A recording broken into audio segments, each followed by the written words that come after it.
এছাড়া Emiliano Martinez এক হালি গোল হজম করেছেন তিনি, তাও কিনা একজন ব্রাজিলিয়ান ফুটবলার একাই জড়িয়ে দিয়েছেন 3টি গোল। বাজ পাখি হতে যেন উট পাখি হয়ে গেছেন এই আর্জেন্টাইন বিশ্বকাপ জয়ী খেলোয়াড়।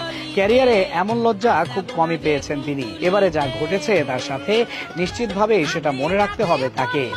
এক হালি গোল হজম তো এমনি লজ্জার তার মতো খেলোয়াড়ের জন্য, আর সেই লজ্জার মাত্রা কয়েকগুণ বাড়িয়ে দিয়েছেন একজন ব্রাজিলিয়ান হ্যাটট্রিক করে। অথচ গত বছর মার্চে এই ব্রাজিলের সাথেই তো 4 গোল দেওয়ার ইতিহাসের সাক্ষী ছিলেন এমি। বছর ঘুরতে না ঘুরতে যেন প্রতিশোধ নেওয়া হয়ে গেল তার উপরে। ইংলিশ প্রিমিয়ার লিগেই যে ঘটে গেছে এই কাণ্ড। চেলসি ও অ্যাস্টন ভিলার মধ্যকার ম্যাচে তার দল হেরে বসে 4-1 গোলে, তাও কিনা নিজেদের ঘরের মাঠ ভিলা পার্কে। ম্যাচ জুড়ে আধিপত্য ছিল সফরকারী চেলসির, তবে শুরুটা অবশ্য স্বপ্নের মতো হয়েছিল স্বাগতিকদের। ম্যাচের দ্বিতীয় মিনিটেই দ্রুত আক্রমণে এগিয়ে